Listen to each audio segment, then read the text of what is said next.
Well, I'm assuming that I can do my own introduction or that all of you are fully capable of entering a site called Google and doing a general search on the person that's speaking at you. So I don't think there's much need for me to do any kind of a babbling introduction, but I'll just provide a few quick points. One, I'm with the University of Texas at Arlington with a center called the Learning Innovation Network Knowledge Research Center and Link Research Lab. I'm also cross-appointed with Athabasca University, where I have a group of 6 doctoral students and I teach in the doctoral program. One of the things that I've had the privilege of being engaged with over the last well, I guess it's almost a decade now, is this general discussion that relates to what's happening around technology and what does that mean to what we might have with the university going forward. And I'm assuming that Tracy is going to resize and change screens around however she would like them to. I think I can probably kill the music one. Oh, that's being killed. I just want to make sure that, okay, the slides are there, so hopefully you can see enough here. If you want to change anything, feel free. You should be seeing slides on your screen. Sometimes it's a little weird. It doesn't want to sync. So I'm going to move to my second slide that says thinking about the future. If you see that on your screen, then we're in sync. If you don't see it, then I'll have to hit the sync button just to make sure everything's going. But you should see on your screen right now. Okay. So one of the things, as I mentioned, over the last decade or so, I was spending some time looking at what does it mean, some of these technological innovations in terms of what universities are going to look like in the next 5, 10, 15 years. And quite honestly, it's a fool's game to really try and guess what they're going to look like. And the main reason I say that is there's so many factors that are up in the air right now. Like if you think of it, those of you that have the phone, the mobile device that you have in your pocket right now is going to be when your kids come along. Let's say if you got a 5, 6-year-old kid. So Shane, this iPhone 6 is going to be the cheapest piece of technology that your kids are going to use. It's going to be the most rudimentary, most basic piece of technology, and yet for me, it's one of the more sophisticated tools I own. I think that's kind of a reality when you start talking about the future of the education system because it's tightly integrated to what's happening technologically and how we're moving forward on a number of fronts regarding mobile devices and computing and so on, that it has a big impact on what the university might look like in the future. So I'm going to talk about one particular activity here just before I get started in the presentation itself, is that somebody can close whatever they want to close here. Sarah was, okay, there we go. And I can kill, if my head's irritating you, just let me know because we can easily dismiss the head. So one of the projects I was involved with last year was with Athabasca University. And it was a project that was initiated by the government and then we have a new government now because our 44-year conservative government just got the boot last week. But one of the things that they did was look at the future of education and looking at this in the future lens. So they targeted 2030. And the reason they targeted 2030 is if you try and think about something that's 5 years in the future or 10 years in the future, it's fairly easy to extrapolate. If you start going 15 or 20 years in the future, all of a sudden you have to start entering a creative space that you can't access only by logic and that you can't access necessarily through research. So a report that I pulled together for them looked at essentially what the university system would look like in that cycle. And the way the method basically worked was we had about 120 folks in the province, including the premier, who is, I don't know what you would call him in Australia. I don't think you're like the Americans yet, but where they're called governors. But anyway, so the premier came in as well as several of his key cabinet members. And first we started with a series of sessions where we trained the people that host and facilitate this. We brainstormed a group of questions, and it was called the Futuring Method, where we came together as a group of 120 people and individuals split into small groups. We brought in a series of keynote speakers to talk about these various topic areas. Some were known for their thinking around technology, some were known for their thinking around social factors and so on. And then following this, these discussions went on in small groups where they were basically given a statement to reflect on, in 2030, this is what technology will look like. And when we were done with this process, we had a total of 20 focusing questions that were created, everything from technologies to high quality content to security issues to privacy and a range of other factors that came out of it. And while it was a fascinating experience, I think the one thing that I was really struck with is exactly this idea that I mentioned. It's a bit of a fool's game to try and look 15 plus years in the future. That's why I think UniSA's focus on Learning 2020, which is really a 5-year cycle, is I think a great approach to go, rather than trying to envision a future where we're going to have flying cars and live on Mars and things like that. It's much more sensible to take this shorter term view and say, what's it going to look like? How are we going to teach in even a short cycle of 5 years time? Because with a 5-year cycle, you can budget resources. With a 5-year cycle, you can build development plans. With a 20 or 30-year cycle, you can just look at it and be fascinated or afraid of how wonderful, how horrible the future will look. And so with that as a bit of background, I just want to articulate that these two approaches, I like the idea of being able to creatively think about the future, but there's no ability to plan or tie resources to it or create some actions around it. So I'm going to turn to now is a series of factors that I think are consequential as we think about the future of the university, what learning is going to look like in 2020, or what a digital university will look like. Now, I'm not going to speak to this directly necessarily. I'm going to try and run through a series of trends and a series of change patterns that are particularly important. And I'll also try and articulate why, in spite of my point earlier that research is challenging as a way of moving toward the future, that really the best approach we have around digital learning and digital technologies is to really become well acquainted with research and those related factors. And I'll rely on a report that I recently did with Shane Dawson and another colleague with a group of students around the future of digital learning and how we structure university. So here's a big statement to start with, and that's that the control of the end-to-end university is in decline. And it's in decline for a variety of reasons, but a few that are quite significant relate to economic and other factors. So hopefully on your screen now, you should see the education sector report. GSV Advisors puts this out. They are a big firm in the US that does a lot of work in the for-profit sector, running startup events and so on. I think they have about a 3,000 person conference that they run annually, and it's really a gathering of fairly deep VC folks that are looking at companies to invest in. And one of the reasons they're looking for that is because while many of the sectors of the university space have started to stabilize or even in some cases certainly slow growth, rare cases decline, the area that hasn't is the e-learning, online learning, blended learning space. That's still growing at a low end in the corporate sector of 8% up to 20 to 30% in K-12 and higher education sectors. So the fact that this is a moneyed space draws the attention of a lot of folks, and the folks that are drawn to it are the startups or the ed tech startups. And so these are organizations that, in many cases, if you look at Civitas and Newton on your screen, they've closed between, I think, 60 and 80 to $100 million each in the venture capital space in the last while to try and provide solutions to the university space. So what we're starting to see, because of the interest in startups, the interest in capital and money, this model that you see on the screen that we're all accustomed to, where we have an integrated system of the university. And that integrated system includes research, the administrative oversight, curriculum, assessment, and so on, teaching and learning. Government funded, there's a set of legacy systems in place that generates trust in the public. Well, this model that we currently know and experience is being unbundled. And what's more relevant isn't just that it's being unbundled, but that it's being rebundled. And from rebundling perspective, what that essentially means is that the experiences that individuals, the startups and the venture capital firms that they're engaging in, essentially is they're trying to, I shouldn't other them. But there's a group of individuals that would like to see an education system created that allows for easier extraction of capital and profits. And so the system that's currently being unbundled quite rapidly, you're starting to see the early stages of this rebundling. And the early stages of this rebundling is when a company like FutureLearn partners with Pearson, or when you start to see Khan Academy creating an alternative school stack, which is starting to happen currently. I think it was just announced today. And so these are the kinds of approaches where the players that are now peripheral players are eventually over time going to bundle as an alternative system that somewhat coalesces some of the functionality that the university system plays as a whole. Now, what this means and the response that this has is, on the one hand, the university sector has been a bit slow in being aggressive in understanding what's happening around them. There's been an entire marketplace of learners that has emerged around us over the last probably 2 to 3 decades, certainly more pronounced over the last decade. And that space has come primarily because there are dramatic changes economically. So, in the US, with 15% of the jobs now being production focused, the vast majority of them are in some kind of creative or service type of work. If you can put that into a visual context, this is the US in 1990s.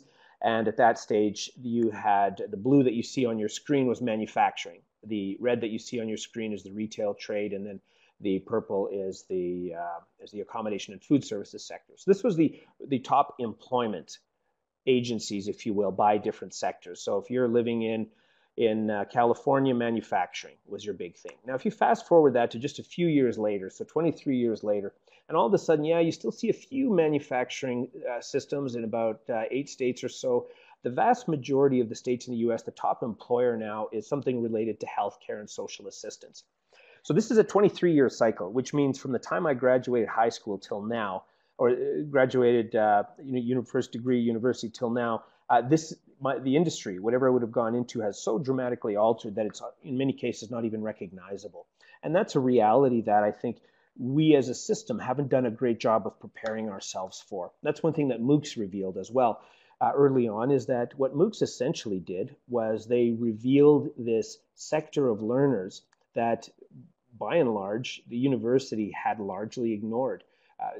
The vast majority of MOOC takers, a recent MIT Harvard joint report addressed this, which is they have a bachelor's degree or a master's degree. They're sort of at a middle-aged stage of life, not quite as old as Shane is, but they're still getting up there. And so if you have some of these challenges that you're facing as individuals, you're reskilling, you're moving into a new type of a career, and this then is the reality that universities should be enabling their learners to participate in.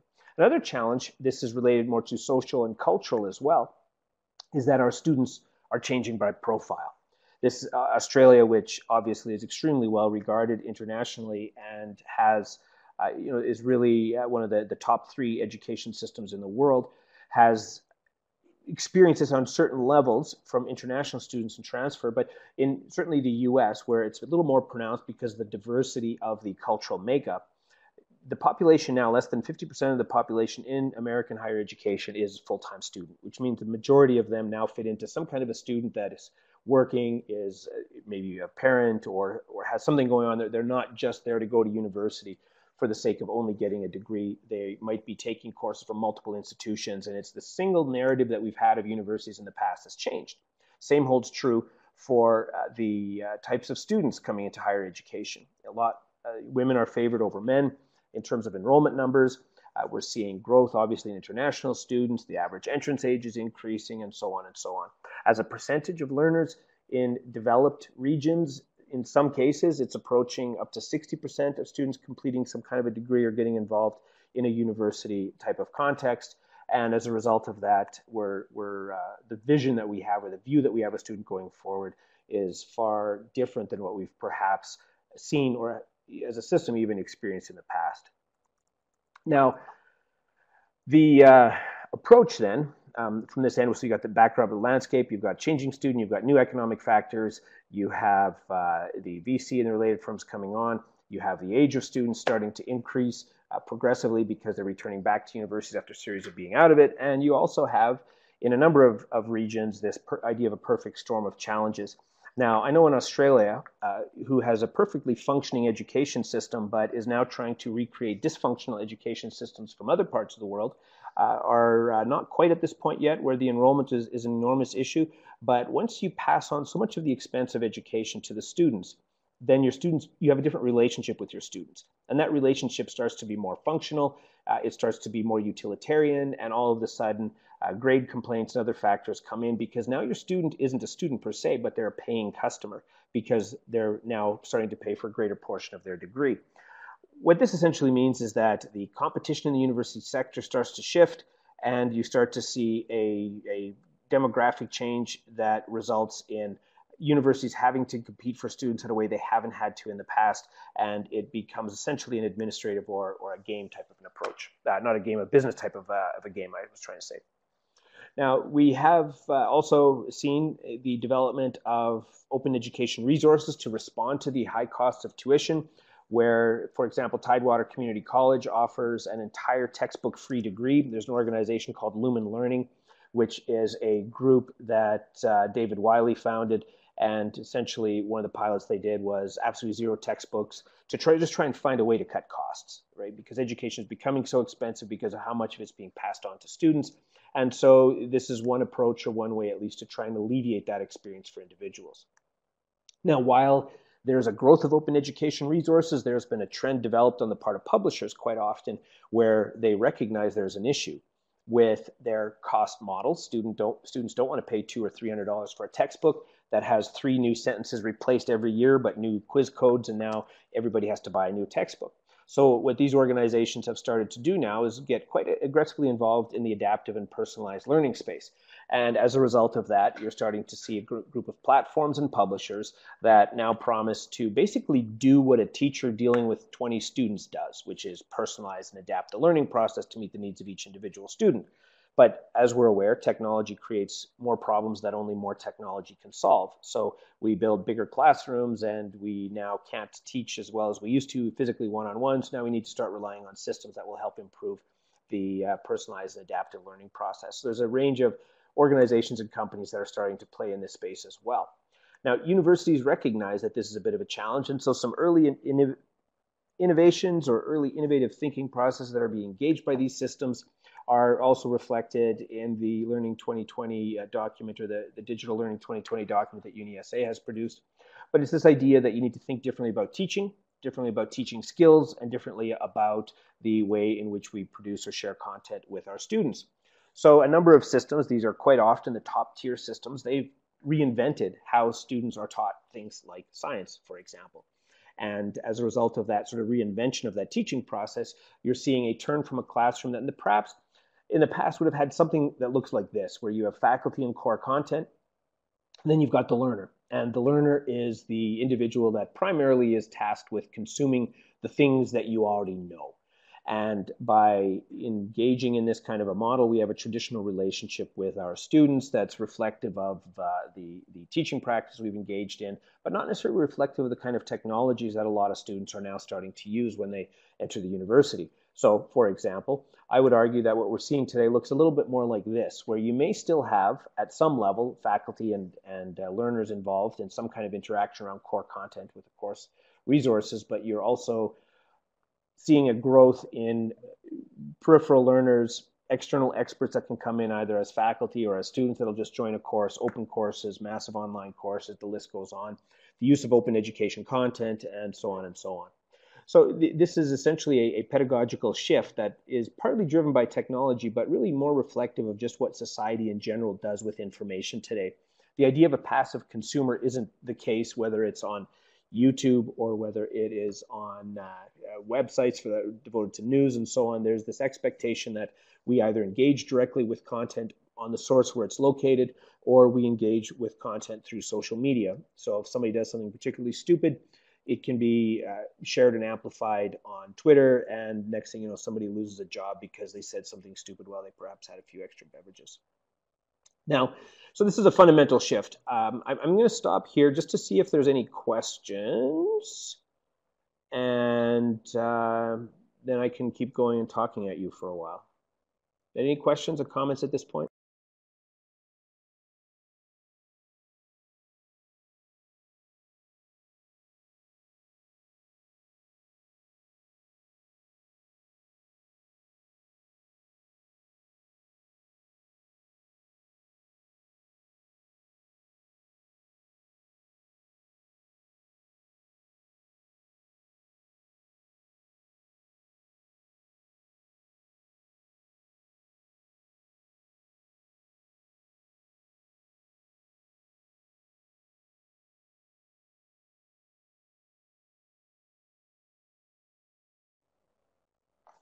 Okay, so Carrie's throwing me a bone.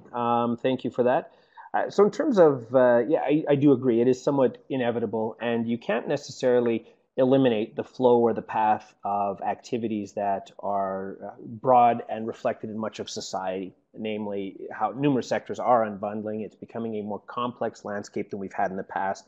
Unitary single functionality systems aren't as common as they once were. And that's going to be reflected in universities at some level. But I also think that it provides us with a unique opportunity. Like if you look at it another way, this is a great time historically for people who are dissatisfied with the education system, the way it works today, to be remade. And by being remade, I mean it's a good time for people who see profit opportunities in the university, but it's also a good time for faculty that recognize what kind of a system they want, because people are willing to, when a system is in the middle of flux and change, it's a great time to nudge that system in more positive and productive direction. So again, I'll return to the UniSA report. To be able to initiate a Digital Learning 2020 strategy Um, the To do that in a climate where there's not much change happening is hard, because now you have to build the momentum, you have to convince people, and so on and so on. But instead, if you look around, you recognize, wow, kids are coming to university with different devices, they have different expectations of faculty, and so on and so on. Then you suddenly are at a point where you can say, well, there's momentum, there's change momentum. What we can do now, instead of trying to generate the momentum, we can move that momentum in a set direction. And that's essentially why the types of strategy documents like this are so important, because we are moving towards some kind of a digital space, but it also allows us to, while we're going in that transition, to bring in more effective pedagogies, to bring in more a human-centered kind of an approach rather than a system-centered approach. There's also the equal opportunity that we'll end up creating a soul-crushing, destroying education system by relying heavily on automation and rather than human engagement and social interaction. So there's a couple of perspectives there that need to be looked at, but it's a great time for people who want to see change to become engaged on moving the system in a direction that's desirable. Now, the role for badges, I think it's a little early to say what exactly that'll be. I do think badges have a role, and there are opportunities for badges in universities, but by the same account, really a degree is just a type of a macro badge. It's just a way of indicating competency. So really what we're trying to do with badges then is we're just making that process more granular. But with any type of assessment, it ultimately boils down to who trusts that.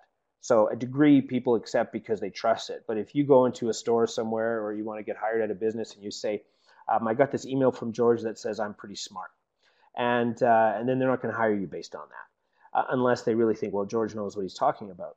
But so that's the issue with trust and identity with these kinds of certificates. So that's one of the challenges with badges. We haven't built the trust ecosystem around badges that make them effective. When class of hundreds of learners in them, personalized learning is hard to create and deliver. Yeah, it is. But I think one of the things that's unique in this regard is that personalized learning digitally does allow some opportunities that we currently don't see. In a classroom, you can do a better job with personalized learning digitally than you can with an instructor. The other approach is you have more people teaching, and then you'll get a better quality learning experience.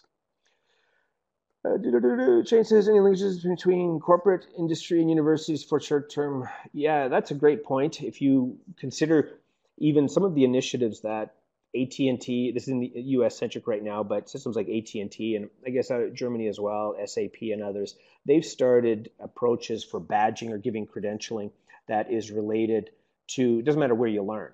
What's really important is, can you demonstrate that you can do it? And that's what Microsoft certification did initially.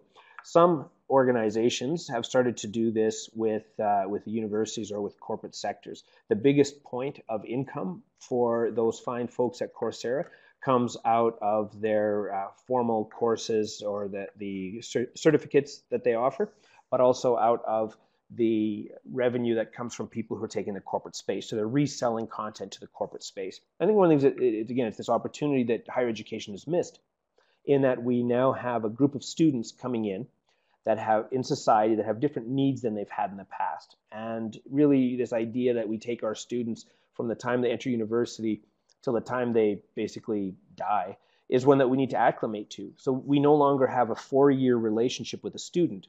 Instead, we have a 40-year relationship with a student. And that means a different set of support resources over the duration of their career, a different set of opportunities to engage with them. So, in the future, for all we know, universities will be like, buying internet bandwidth, where you essentially pay a subscription fee so that you have ongoing regular access. So I think that's the opportunity that we're going to see in the long run, is that our relationship with the student is not defined by a transactional engagement, such as, I hung out with you for 4 years, give me my degree and I'll go. Rather, it's going to be defined as, I studied at UniSA, I got a degree that allowed me to get a job. Now, if UniSA provides a support structure for me to keep coming back to the university when this inevitable change economically happens, you cycle through, you upskill, you enter the workforce, you continue to do online learning while you're in the workforce. Also, there's a big change in your area of work, you cycle back to UniSA and you keep building. So it's that structure where a long-term relationship is going to be a completely different economic model. Okay, I'm going to keep talking about my slides now. If anybody has questions, just type them in and be happy to ignore them.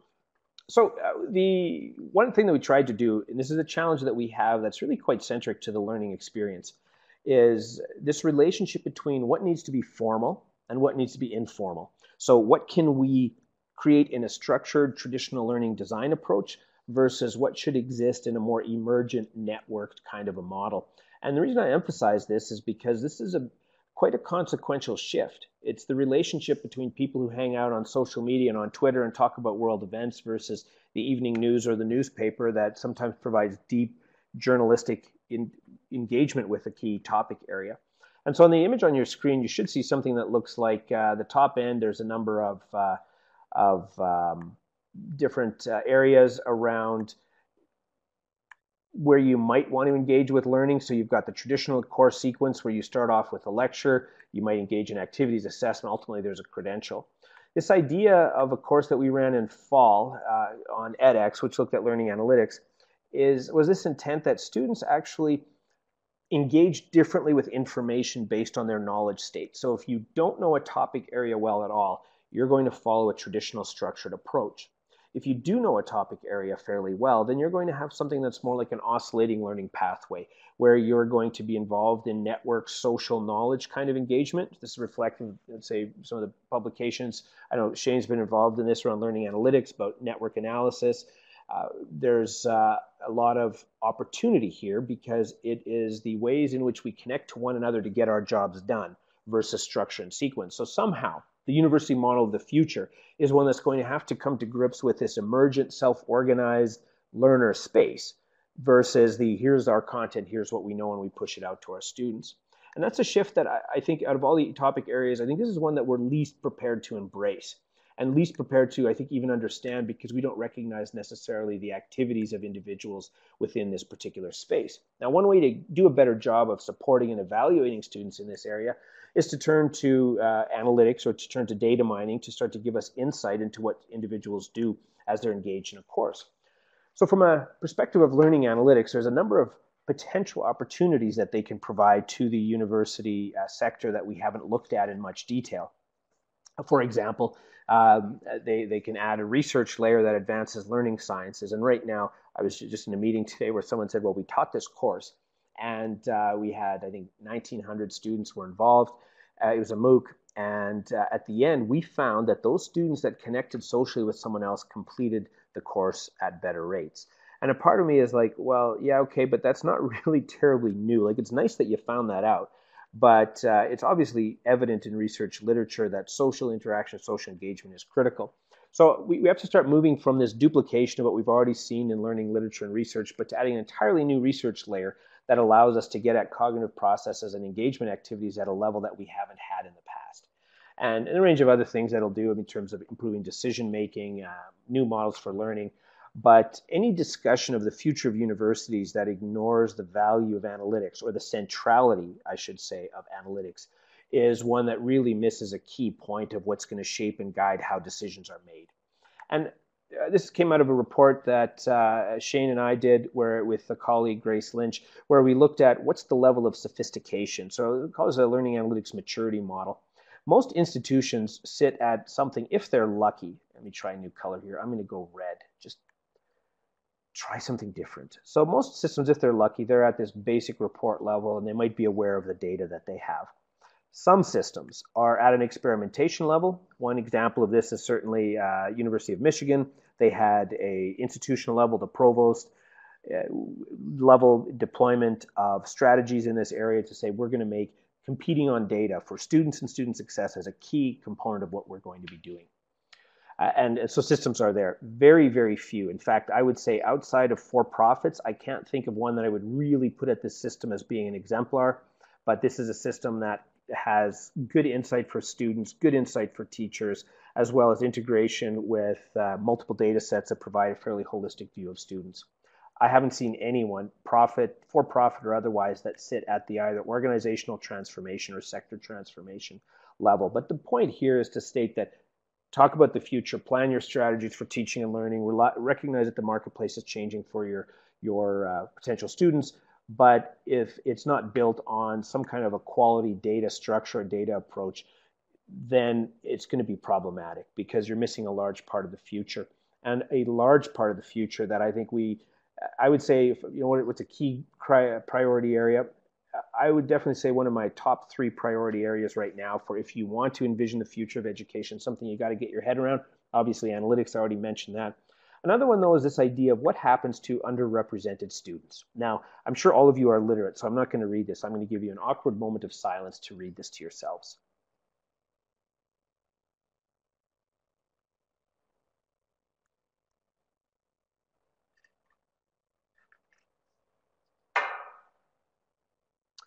Now, this to me is one of the most impactful and significant challenges that we face. So we have made work, or we have made education a criteria for work. It's hard to get a job without education. Yeah, there's resource sectors such as in Alberta where, oil and parts of obviously Australia with minerals and mining. So there are sectors where you can get a job without education or without significant education. But the vast majority of work, especially emerging work, is in an area where you require education. But if the education system that we have today, which is required to enter the workforce, then all of a sudden, and if it's priced out of the range of students, and not even priced out, but the pedagogical models disadvantages Aboriginal learners or disadvantages students from a low socioeconomic background or disadvantages students who are first and family degree completers, you've got a big problem. And it's a central problem, not just to the university sector, but to the type of society that we're going to create. And as Obama has stated, that income inequality is the defining challenge of our time.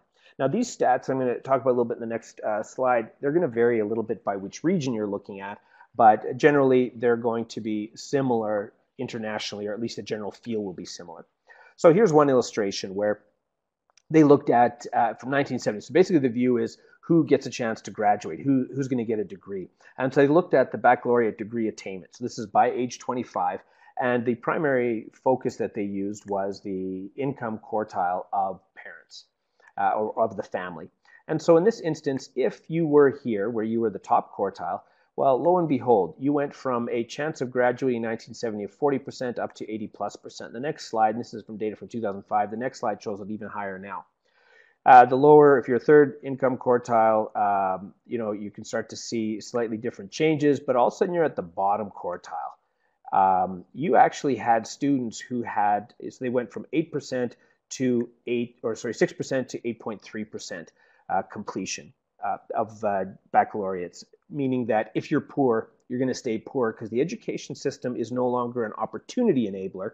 Instead, the education system has become a type of warden that keeps low-income individuals in their lot in life rather than giving them opportunities to succeed. Now, this is even more pronounced. It actually shows a decline, and this is the forecast going to 2020. And you can start to, it shows the decline of the lowest students going from 22 to 21% in terms of degree completion. So, short answer is that one of the key challenges of the education system is the creating and the building of an equitable society.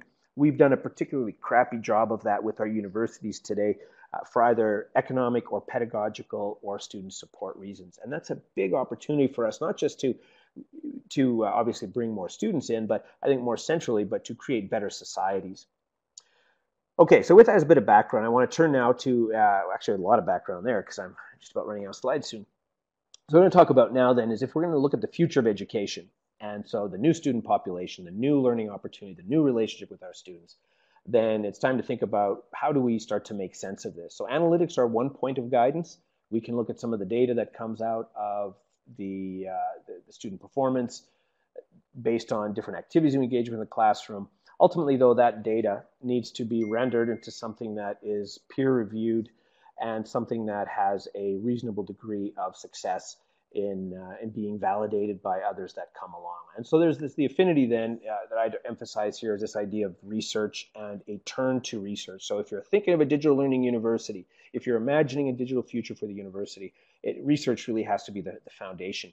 And I'm going to use this idea here of Pasteur's quadrant. So Pasteur's quadrant is this top right corner here. Oh, time for a new color. Let's try yellow. Yellow again. So that's Pasteur's quadrant. So this is research that is basic research, meaning that it does advance some kind of a fundamental understanding, but there's also high consideration for use. It's not like we're trying to run a atom collider of some sort that has limited consideration for use. It might take decades, but instead it's we want to understand a basic phenomena in nature. In the long run, it'll make a difference, but not today. Everything we do in our universities today, I think administratively and pedagogically, has the potential for a substantive research component and a research approach. And more importantly, or as important at least, it has the ability for applicable use and immediate impact. And so that's the background or the framework that came out of a report that we recently did, looked at preparing for the digital university, where we had, it was universally acclaimed. Stephen Downes said it was the best report he ever read. Wait, that was misrepresentation. He did not say that. But we looked at, what's the research around blended distance and online learning? Because, Tracy, I'm going to keep talking until I'm done. I'm just kidding. I'm going to finish up in 5 minutes. I'm actually nearly done anyway. So basically what we wanted to look at was the research agenda and the research framework around digital learning. What does this look like, and what do we understand empirically from the research? We had a few inclusion criteria in terms of it had to be published in a peer-reviewed journal. It had to have a systemic approach because we were looking heavily at meta-analysis, and it also had to have an inclusion or criteria of primary sources. Very briefly, the search point that we looked at was through library search, scholars, and journals, and we ended up identifying 339 that fit into a different set of studies. And without going into great detail, actually I'll skip that one. I'll move to the next. I'll skip that one too. I'll skip that one. Oh, the one slide I wanted is gone. All right, well anyways, you're going to have to read the report on that, but basically this slide should give you a lovely image of what we know from research literature. And it showed up, hallelujah. And in this particular report, we looked at these different domains of learning. What do we know about literature? So if you're going to create a digital university, then starting from the literature, starting from a data analytics framework seems to be sensible. And so we looked at what does the research tell us about instructor roles and activities, about learner engagement, self-motivation, self-regulation, the way in which content is produced, media is utilized, and a range of other factors. So without going through this in great detail, I mean, it's in the particular report that we did, but there's a lot of value in looking at the literature and saying we're not flying blind. As we plan in your instance, a 2020 digital learning strategy, then there's an awful lot of research literature that can be used as a starting point, and then of course iteration and subsequent utilization of input and insight based on your data is going to be consequential. And I think when I looked at the digital learning strategy that you've created and that you're beginning to deploy, every one of the topics that we looked at in that particular report, or if you look at any type of digital learning literature, Barbara Means text teaching online, which is one of the best I've seen, there's research evidence that'll give guidance on every single topic, whether it's about engaged learning or whether it's about creating flexible learning environments, the role of faculty, blending lifelong learning, and so on. So there's a lot of opportunities here. And as you start to flesh out the vision or the strategy in particular, I just want to emphasize for a final concluding thought is the way in which technology enables or shapes that kind of potential. So from a technological end, there's 4 key criteria that we wanted to look at, which is who has control, who has ownership, who gets to integrate things, and what does the structure look like? And when you're talking about a learning management system like Moodle or Blackboard or Desire to Learn, or whether you're talking about social media, these questions I think are critical to answer as we engage in the conversation here, as we engage in creating a strategy, deploying, and continuing to evaluate, assess, and iterate. The question starts to become, why do we want a learner to have control or the institution? And these are tension pairs. They don't have to always be at the same level. So one system, for example, which is a big initiative out of the US, is UniSA, which gives almost zero support to the learner and a lot to the institution. And so somehow between this relationship of who has control, ownership, and integration, and structure influence, how do we then deploy that in a way that ultimately helps us to create the kinds of engaged, focused students that we would like to see in higher education going forward? So on that note, I think I'm out of time because I was told I had 5 minutes. Do you want questions?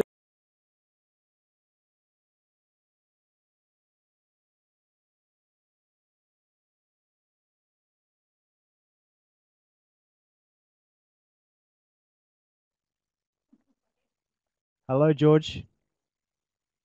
Hello, can you hear us? No, we can't hear you. Okay, it's been... Yeah, sorry, okay. I was just speaking to someone. Shane with a question. Apparently, I was told to ask a question, mate, and that took me completely unawares because I wasn't paying any attention. I was doing another job for you. So, thanks very much for the talk. It was great. I love your hairstyle and your hoodie, by the way. You should be wearing your UniSA one. The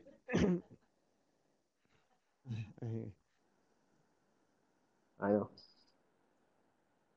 For the record, actually, I never did get a UniSA hoodie, so apologies, so Dragon. don't start That's talking right. about stuff like So that. just Yeah, I think he No, does no, the most Dragon work. got one. We So know who the you love best. just on your talk there and presentation, thank you very much again. So based where UniSA is and the release of the digital learning strategy where we're at now, I'm quite interested in your tensions there at the moment. Where would you put UniSA as probably one of its strengths in how it copes, and where would you see the areas that we would need to work on and dedicate a few more resources or time and intervention?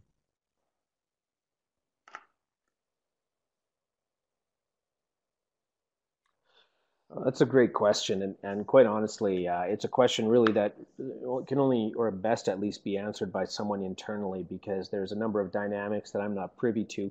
But I'll speak a little bit anecdotally and from reviewing the report and from coming to understand just from my highly productive time at UniSA last year.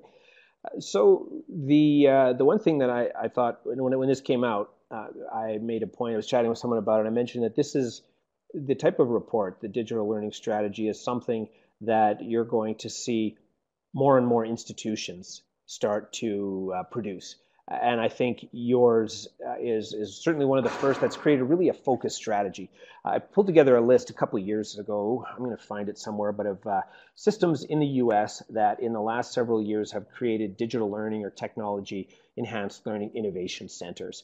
And virtually every system has. So initially, they all created the system. This is last several years. And then there's a big transition that was just started this last year, which is these systems, instead of initially they were treated as this sort of, we'll do innovation over here.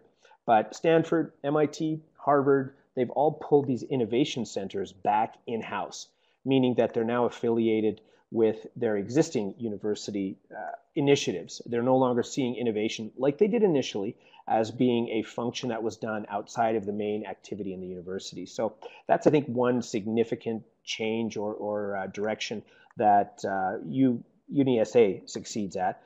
Because of the opportunities that you already have in thinking through a strategy, but also thinking through about, in an integrated way. Like, what does this mean? How does this piece connect to that piece, and so on? And so there's a link to the innovation centers that I looked at that sort of shared. Oh, did I send that to Tracer or to everyone? I think I sent that to everyone. And so that's a strength. You're already on your way more than I would say the vast majority of universities are because they haven't even started thinking about an innovation strategy. The second key strength that I've seen from UniSA is that you've done so through a research lens, which is not something that all systems are doing. Certainly your Stanfords and Harvards, they'll take a research lens on everything, but there's a lot of universities that are treating this more as a production initiative or production department. The areas for improvement, like I said, I wouldn't be able to direct something off the top of my head, partly because I don't want to hurt anyone's feelings, but the main reason being I just don't have enough insight into your system to be able to comment meaningfully on which sections aren't.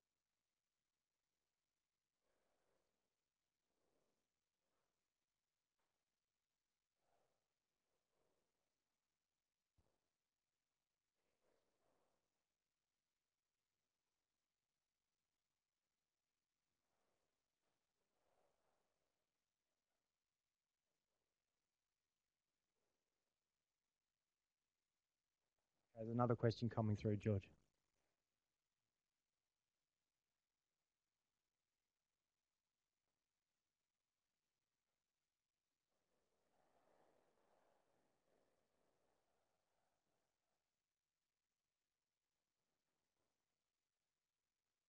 Okay, we've got a question from Brian. Hi, George. UniSA is very much an integrated university in terms of how its systems are put together. And so, in terms of your initial big statement, there might be sort of an immediate concern raised of like, we suddenly need to head in this new direction. Do you think there are any areas of concern from moving away from an integrated university? Because we would probably see that as one of our great strengths in terms of um, having a consistent student experience, being able to provide strong technological support, etc., etc.